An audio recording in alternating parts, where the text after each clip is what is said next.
إن الحمد لله نحمده ونستعينه ونستغفره ونعوذ بالله من شرور أنفسنا ومن سيئات أعمالنا من يهده الله فلا مضل له ومن يضلل فلا هادي له أشهد أن لا إله إلا الله وحده لا شريك له وأشهد أن محمدا عبده ورسوله صلى الله عليه وعلى آله وصحبه أجمعين.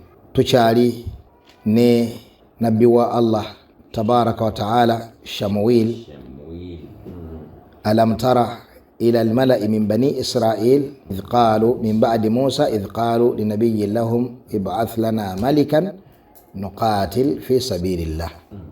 سيكا محمد يوتسبو singoja notuwamu katono aya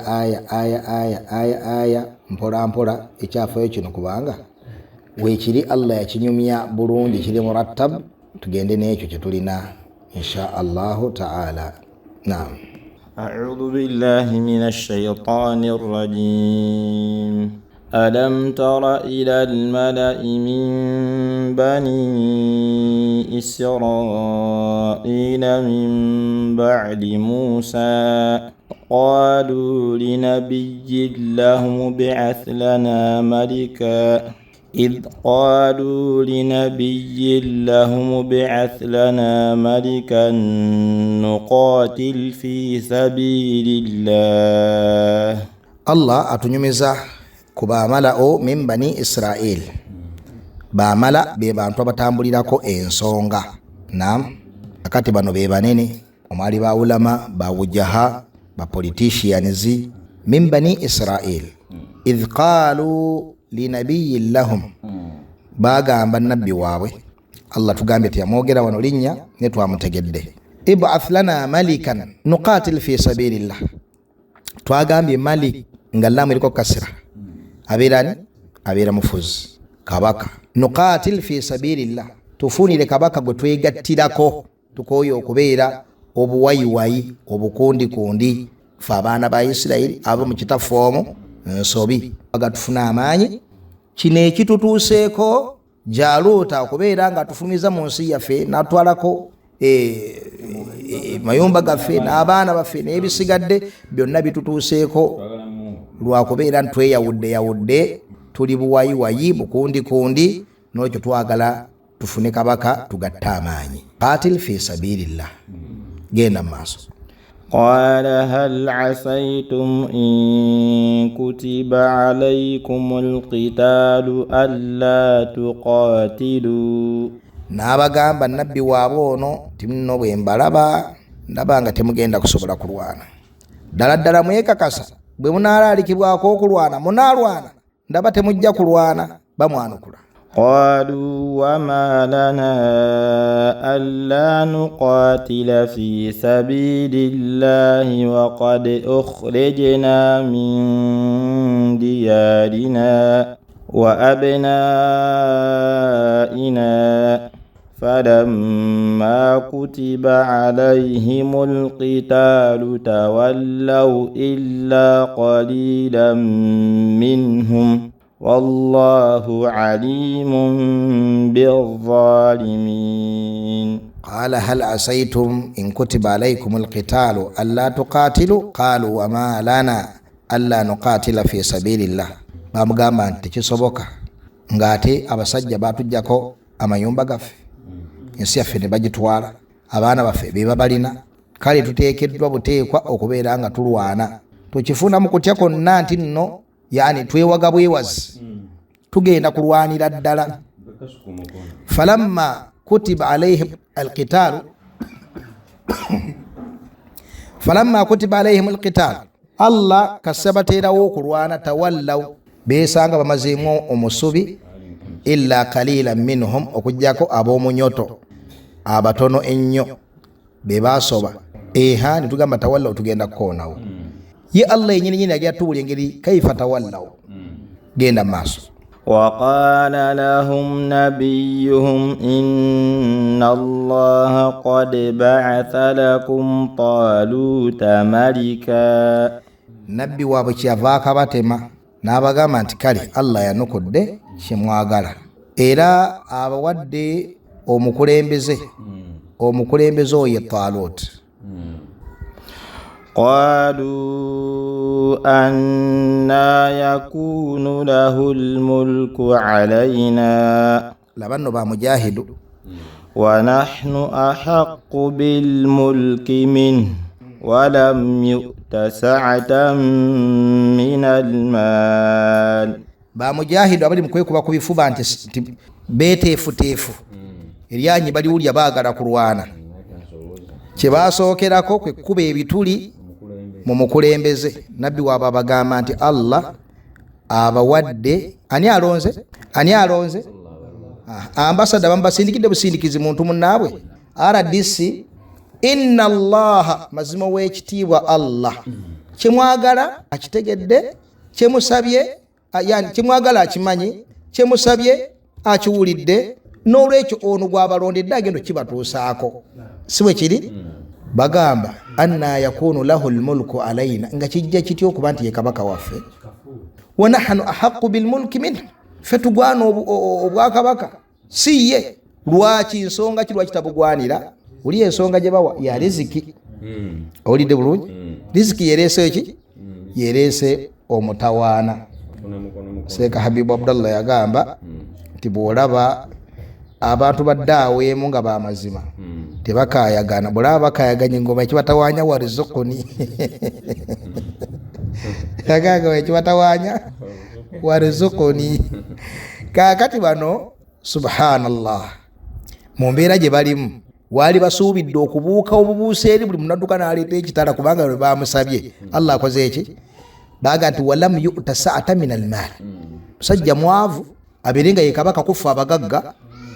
قال إن الله اصطفاه عليكم وزاده بسطة في العلم والجسم والله يؤتي ملكه من يشاء والله واسع عليم. n'abagamba nabbi waabwe nti oba mwavu mukimanye nti inna allaha astafaahu alaikum, kiwedde ye Allah amusitudde ku mmwe. Allah ye gwalonze abagagga abadde abamanyi mu mmwe. competition ya byabugagga kimwetaaga okutuukako ono Allah amulonze nga yasobola okukibatuusaako. inna allaha astafaahu alaikum, Allah amusudde ku mmwe. wazaadahu bastata fil ilmi wal jism, amwongedde irimu, yani irimu abadde alina mpitirivu. Allah amwongedde naki? ne irimu. wal jism, ne bode Allah agikoze eki? yani amaanyi, alina amaanyi agaba kulembera mu lutalo, alina experience, alina khibura, ate ne irimu agirina. wano tuyigawo nti obwakabaka eri Allah subhanahu wa ta'ala si bwe bona abantu bakola batya bwe batunuulira. bo baali babirabira ku saidi ndala, saidi ya bugagga, saidi ya lulyo lulangira, saidi ya bino, saidi ya bino. obwakabaka eri Allah butambulira ku ilmu, kumanya, butambulira ku taqwa. inna akramakum inda Allahi atqakum. kakati mwagala mbakulembeze mpe obwakabaka bwange, omugagga alategera amateeka gange, naam, oba omugagga mawale, obwakabaka Allah abuwadde ani? Talut. wadde mwavu amuwadde ilmu namwaki? namwa n'amaanyi. genda maaso. وقال لهم نبيهم إن آية ملكه أن يأتيكم التابوت فيه سكينة من ربكم وبقية مما ترك آل موسى وآل هارون تحمله الملائكة إن في ذلك لآية لكم إن كنتم مؤمنين. kyali kimala okubeera nti bwe bagende wa nabbi baali bagenze oyo gwe bakakasa nti ayogeza wahayi bubaka, era Allah amussaako obubaka. naye awamu n'ekyo bwe yabagamba nti Allah abalondedde Talut, bayagala okukakasa oba byayogera mazima. ani byayogera mazima? Nabbi. mukitegedde bannange mukitaddeko ebirowoozo baagala okukakasa oba byayogera mazima ani nabbi bagenzeyo nga bakimanyi nti ani nabbi neera nga bwe bagamba Musa nga bagambye basale ente atattakhidhuna huzuwa otujeja bujeja oba naam subhanallah ono nabbi wa Allah tabaraka wa taala bo benyini bamusabye bagenze gyali abagambye Allah balondedde gonti naye lisani halihim abala bonna bali awo begira bala gegira batambule begira bwakwato akasuka kayinja bwagira ati abala balumemba kakati baagala okukakasa mbu baagala okukakasiza ddala waddala byotugambye bituufu ddala ddala ono Allah yamufudde ki twagala gye n'akabonero akalaga nti Allah yamutulondedde naye nga gye bagenze waani Allah gati idh qaalu liman linabiyin lahum nabbi waabwe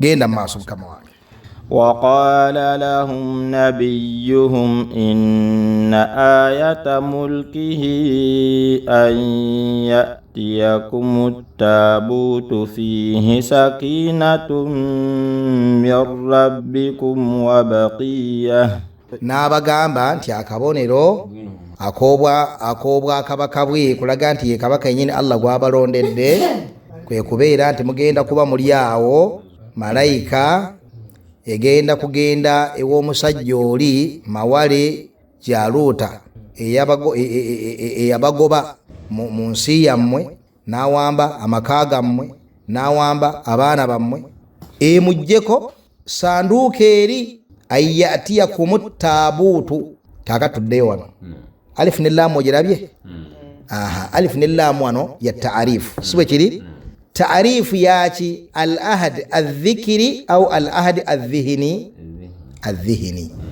al ahad adh-dhihni al ahad adh-dhihni kyekiriwa kyekintu omuntu kyabadde amanyi naam mu bwongo bwe abantu bazze balina endagaano n'omusajja naam kuva ggulo tebalina kyebogedde ku musajja ku lunaku olwo ne batambula bamanyi nti balina omusisinkana ku restaurant we twange tuge tukime tulina okubeera ku restaurant budde tulina okubeera ku restaurant tebogedde ku kigambo kya musajja naye gonda ennaku bbiri baade bakimanyi nti nno balina omusajja balina okusinkana olunaku bwe luti tebanamwogerako kati bagenze ku restaurant batudde baba bali awo munnaabwe nagati omusajja azze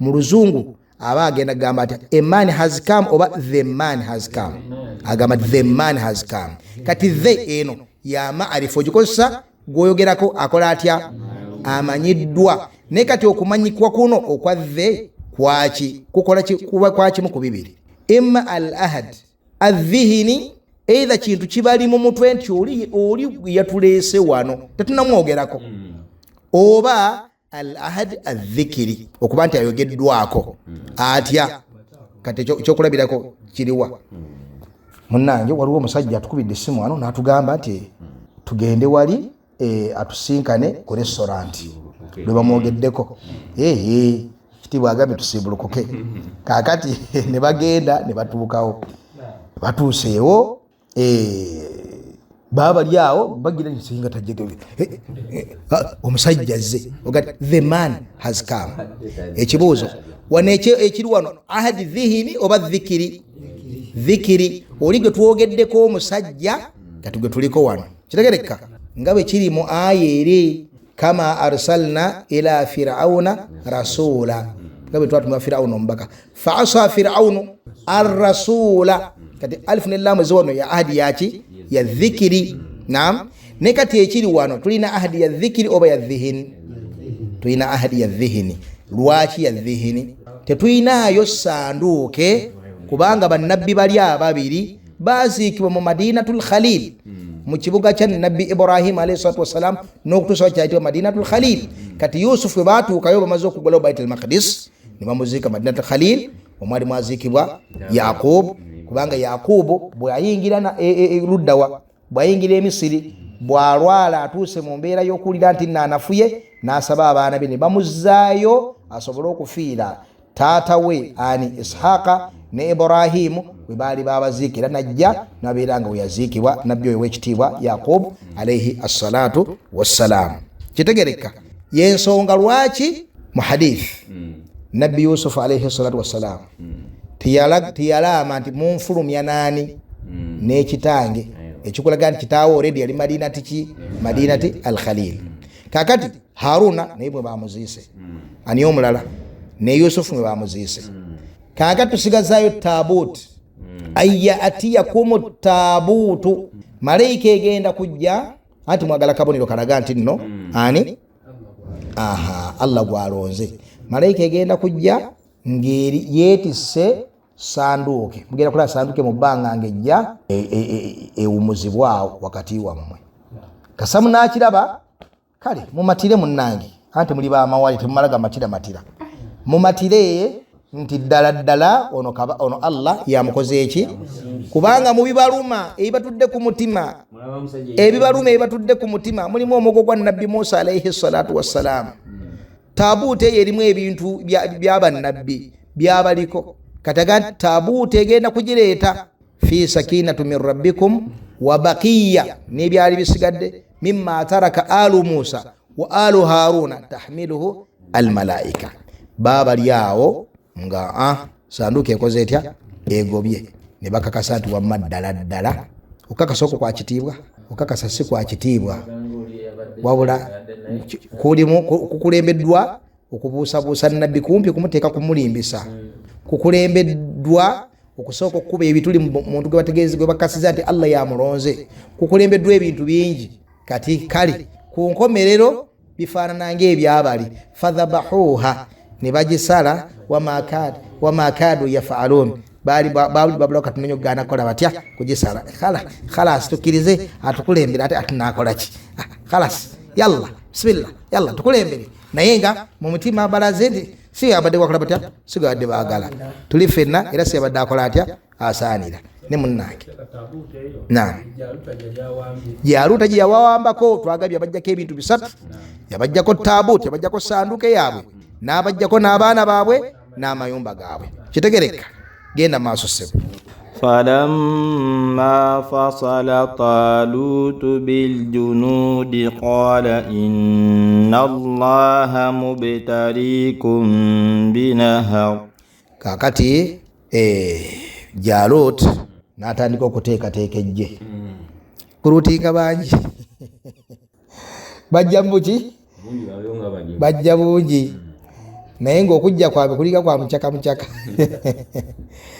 bajja mu bungi obuyitirivu anti bakubye ku kifuba bonna baagala kulwana abaana be bali eri mbuwambe amaka gaabwe gali eri mbuwambe bajja mu bungi. Kakati nabbi n'abatunuulira ani kamanda ono n'abatunuulira ani Talut abalabanga bano bwe banagenda mu jjeerye la yazidunahu illa khabala bagenda bongezi kolaki bagenda kubongera bongezi kupondoka nga bali Allah yagadde law kharaju fikum ma zadukum illa khabala mu'ayna walakin kariha Allahum bi'athahum fathabbatahum. Allah yachawa okufuruma kwawe nammwe n'abakuba obugayavu mu mutima ne basigala luddawa lwaki law kharaju fikum ma zadukum illa khabala wala awdaw khilalakum baba kugenda nammwe mu lutalo baali bongedde mitawaana kuba kubamu kubayawulayawula kugenda bwoti ni kakati omusatu laba nti no tolaba nti mutufu je tunalisobola bamuthabitun kweli muna tunalisobola bannange obulamu fera tubwagala okyabulu Allah subhanahu wa ta'ala la yukallifu Allahu nafsan illa wusaha n'okuwanuuza ebintu ogenda okkakana nga beeyongedde ki beeyongedde bunafu. Kakati Allah yagala okuba filteringa okutwala abagwanira ddala bakola batya abasaanidde okusinkana ejje ly'abamawale erifaanana ng'erya Jalut. Kitegereka nabbi waabwe musajja ono kyava abagamba ng'akozesa wahyi okuva eri nabbi Shamuel n'abaga nti inna Allaha mubtaliikum binahar tugenda naye waliwo akagga wali mu maaso nti Allah abageesezza nako tebannakatuukako. Inna Allaha mubtaliikum binahar ate mukutambula gati wai tufunye mukutambula kubamu okufuna ennyonta ki bagenda mu lutalo bagenda naye mubaamu abayine ebyoyo nga bibatudde eno mu mmeeme okutya kwe baliko kokka gwate bagamba nabbi Musa alayhi salatu wasallam gera ne Katonda tetusobola kuyingirayo kulwana olidde bulungi ne katuwano balina okulaga mugambo nti bagenda bagira nti nno gye bakola batya nti bali mu kundasi egenda okusinkana omulabe naye Allah abamanyi. Kakati kyava agamba mukama waabwe ono n'abaga nti abange inna Allaha mubtaliikum binahar, waliwo akagga wali mu maaso Allah bageesezza nako. Kigezo kiri kitya kubbiramu kinene nnyo munnange yabagamba kagezo kali kangu nnyo yabagamba siiti mukawuge musomoke nedda kaliko olutindo daga faman shariba minhu falaysa minni yenna anagwa mazzi nagawuta sharibuna shurbal him nagakotomera tie oyo tagenda nange tagenda naki nange bagate wae tufunye obufulumiro tufunye obuki obufulumiro. Waman lam yat'amuhu oyo atanywe fa innahu minni oyo agenda genda nange illa nyolo kwa bayinamu nyonta illa man ightarafa ghurfatan biyadi okujja kana ayolamu olyola lutya lumu nawuta olwo lwali lumala mu butuufu lwali lukola lutya lubamala bulungi. Imam Sa'di rahimahullah yagamba ti wasa ayyaja Allahu fi hadhihi al-ghurfa baraka na eyo ghurfa Allah yali asodera ugiterekamu baraka empitirivu olw'obugonvu bwabwe n'ebifaanako bwe bityo ne bataddamu sina kulumwa ku nnyonta. Naam bwe baatuukawo naam faman shariba minhu falaysa minni waman lam yat'amhu fa innahu minni illa man ightarafa ghurfatan biyadihi. Abagambye nti nno ananywa amazzi ago n'agakotomera tukumanyi bannange okunywesa egundi amakobyo anagawuta anaganywesa ekigundi obwagazi obuyitirivu n'agakotomera mu bungi oyo tagenda nange. Anaabeera nga tanywedde oba nayola mu buyoozi luki lubatu lumu oyo gwe ngenda naye. Fasharibu minhu illa qalilan minhum ne bagwamu ne bakotomera ne bawuuta okujjako batono nnyo abakola batya abatambulira ku limiti nabbi waabwe mukamanda waabwe gye yabawa Allah gyabawadde kubanga inna Allaha mubtaliikum binahar kino kivuddire Allah buki butereevu. Genda maaso. فشربوا منه إلا قليلا منهم فلما جاوزه هو والذين آمنوا معه. Kakati wane ekitendo kivuddeyo Allah subhanahu wa ta'ala alaga abantu bano nti kasa banywako hasala tawalli buli yakotomera ng'agenda anti watugambye nti akola atya watugambye nti nno agakotomera tagenda naawe nze nyonta empitiriddeko nenkotomera nange bwentyo kakati mwe mugende bayimani kali mulwane olide bulungi mwe mujja tubuli ebifudde kuki ku famire zaffe munnange bwe banywa tawallaw kikiba tawallaw ne baddayo falamma jawazahu huwa bwe baamala okusomoka olutindo luno amakulu basusse akagga huwa ani kamanda waabwani Talut walladhina amanu ma'ahu walolabi Allah abasigadde eki Allah abawadde ekitendo nti abaalina iman be bagoma ne banywera ne basomoka ne batambulira ku limit bali baghutha ne bakola batya ne baddayo kitegereka. Huwa walladhina amanu ma'ahu kakati balengera ejje eryani ejje erya Jalut balirengera nabbi aliraba n'abakkiriza basigadde nga batono nnyo baliraba bagenda okwetunuulira bwe bati mu butuufu nga basigadde batono enamba nene nnyo ekoze etya ezeeyo.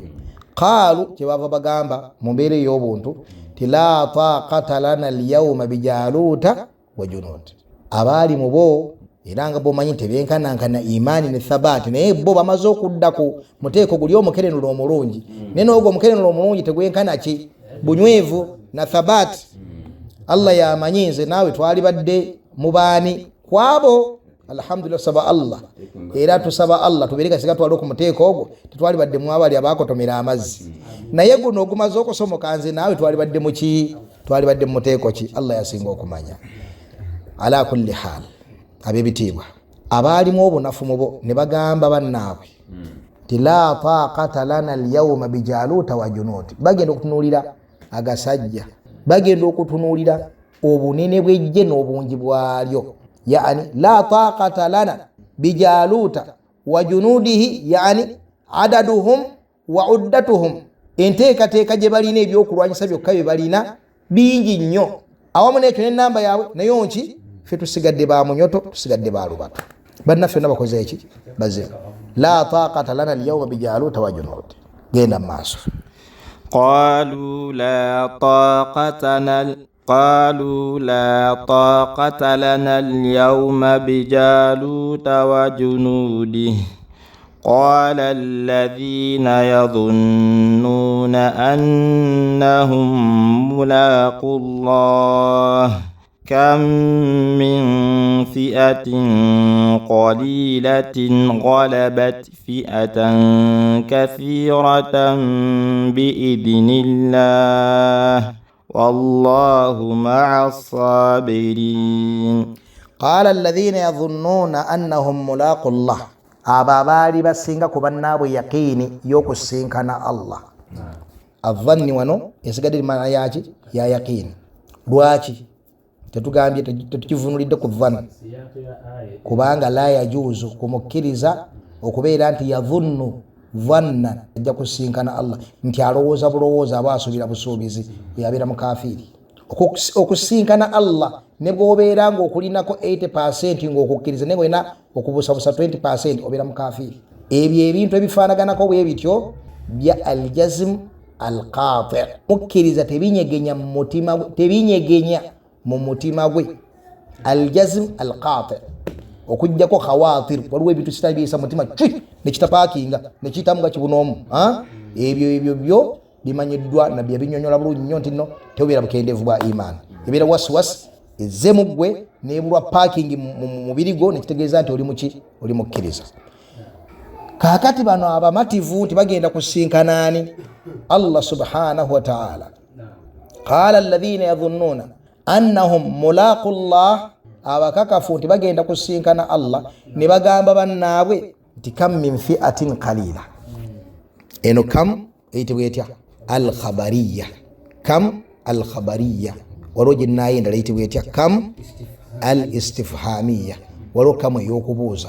Naam. Ate ne kamu ya khabariya eba yakukungereza. Ne mu Luganda tugirina kamu. Ate naakatta bameka abatakubuuza omubuulire omuwendo. Aba akungiriza nti asse bangi. Kitegerekese bagita kam al-khabariya. Omusajja agamba mukyala we omuyitirivu mu kuwasa agati ate naakawasa bameka. Ankutereera naawe mmanyi ndi musajja muwasi siwe kiri aye naakawasa bameka. Abatagamba omubuulire eki ennamba gye yakawasa abagamba tereera omanyi ndi mpasizza bangi bwengoba siwe kiri. N'ebirala ebifaanaganako bwe bityo. Kati kam al-khabariya.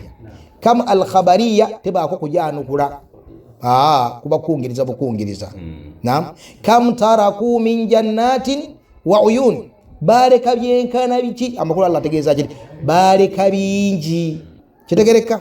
Kati ate kam al-istifhamiya kuba kubuuza nti nno ennaku z'omwezi leero ziri mmeka, olina abaana bameka, eyebanja ansa. Kakati ekiri wano kam ya khabariya. Kam min fi'atin qalilatin ghalabat fi'atan kathira biidhnillah. Bannaye babagamba ti abange temukimanyi nti nno ebibinja bingi nga by'abantu batono.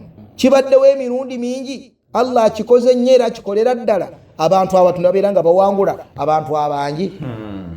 Kasa kibeera biidhnillah nga Allah kyayagadde kyekibeera. Ffe okwewaayo tetwewaayo lwa bwongo bwaffe, neffe tulina essuubi nti Allah ajja tuwa obuki obuwanguzi. Kireka bulungi.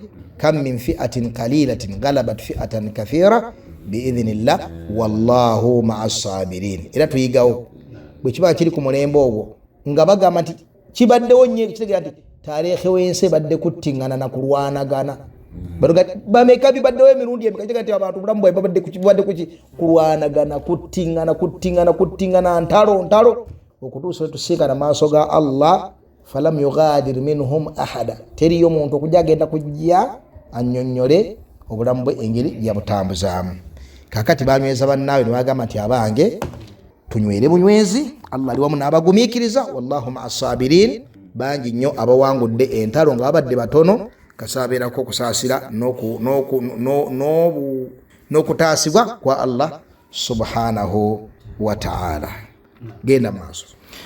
ولما برزوا لجالوت وجنوده قالوا ربنا kakati walamma barazu lijaluta wa junudi kati basinkanye fi sahati alqital mu midani ya qital mu lusenyi we bagenda kekereza enyago batuuse wenyini nyini we bugenda okubeefukira nam wenyini nyini we batuuse ewagenda okugwa emirambo bwe batuukawo ng'embeera bagiraba yeetaaga nnyo Allah subhanahu wa kubeera mu nsonga zaabwe ne basaba edduwa eno. Naam. قالوا ربنا أفرغ علينا صبرا وثبت أقدامنا وانصرنا على القوم الكافرين. Kibava basaba edduwa ne bagamba nti ayi Allah afrigh alaina sabra, ekisookera ddala tukusaba otuwa obugumiikiriza, yani as-sabru ala al-qital, muntu mwetaavu eri Allah mu mbeera ezifaanaganako bwe zityo, olwetaaga olw'enjawulo. Wa thabbit aqdamana, otunyweze ebigere, kitegeeza ki? Tuleke kubeera nga tufuna embeera yonna etuteekamu okwagala okudduka. Naam, ebigere bireke kubeera rabikha, bireke kubeera nga zisukulu enki ezitali nywevu. Naam, naye tubeere nga tetujugumira, tubeere nga tuli banywevu, nga tulinga yani nga tugenda bugenzi mu maaso tulumba buki. Wa thabbit aqdamana wansuruna ala alqawmi alkafirin, olutaase ku basajja bano abakafiri. Genda maaso sema. فهزموهم بإذن الله ne babawangula olwa Allah subhanahu wa ta'ala okubeera nti nno yayagala kibeere bwe kityo, yakkiriza kibeere bwe kityo. Kyawukanye ne ada n'ekyo ekisuubirwa nti abangi bawangula abaki, naye olwa Allah kyasoboka. Kyekyaliwo ddala ddala okubeera nga kisoboka biro byonna olukubeera nti olutalo luggwa. Genda mu maaso. فهزموهم بإذن الله وقتل داود جالوت وآتاه الله الملك والحكمة وعلمه مما يشاء. Kakati mujje lya Talut mwe mwali omuvubuka eyali ajjudde iman ng'alina n'amaanyi mayitirivu n'obukkiriza obungi. Omuvubuka oyo nabbi wa Allah Daud alayhi salatu wassalam yali mujje lyani? Ejje lya Talut. Wa qatala Daudu Jalut. Sole egambe etya ku Saidi bagamba nti David natta Goliathi, siwe kiri? Wa qatala Daudu Jalut wa ataahu Allahu al-mulka wal hikma wa allamahu mimma yasha. Ekyo kyaliwo oluvannyuma tugenda kukira mu kifo kyakyo. Allah n'amuwa obwakabaka, n'amuwa ne hikma, wa allamahu mimma yasha. Bwe tuli wano mu kifo kino nga babani Israel bafunye kabaka asooka. Bafunye kabaka akola atya?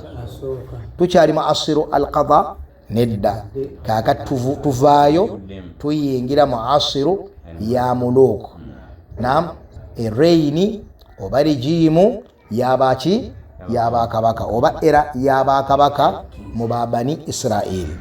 Kitegereka kati kabaka waabwe yasookera ddala ye Talut. Olwo kituukiridde Allah kyabasuubiza waja'alakum muluka, nja kubafuula baani? Bakabaka. Kituukiridde bakomawo raja'u muluka, bakomawo bakabaka. Tujja kulaba mu maaso nga babafulumyamu olufulumya olulala, ate bagenda komawo ng'obwakabaka bukoze eki nga buweddewo era tebwadda tebaddamu kufuna kitiibwa kirala oluvannyuma lw'okubeera nga bafulumizaamu nga bwe tujja okubeera nga tubiraba, wabula babeeranga wansi wa bufuzi bw'amatwale. Hatta nabbi wa Allah Isa alayhi salatu wassalaamu agenda okujja nga Roman Empire yebafuga era nga bali wansi wani wa Kaisar. Ebya Kaisari n'ebya Katonda bya Katonda. Kitegereka kale bafunye obubaka, bafunye obwakabaka, bamaze okubeera nga banywera mu kitundu mwe baali, bakomyewo mu nsi yaabwe nga rajjawo muluuka kabaka waabwe asooka tumulabye ye Talut. Tugenda kufuna kabaka owokubiri nga ye nabbi Dawuda alayhi assalatu wassalaam. Bagenda kuyingira mu era y'aba Bani Israel esingira ddala okubeera ey'ekitiibwa. Allah jayogerako mu surat al-Isra, wala ta'alunna uluwan kabira. Waffaqa Allahu al-jami' lima yuhibbuhu wa yarda, walhamdulillahi rabbil alamin.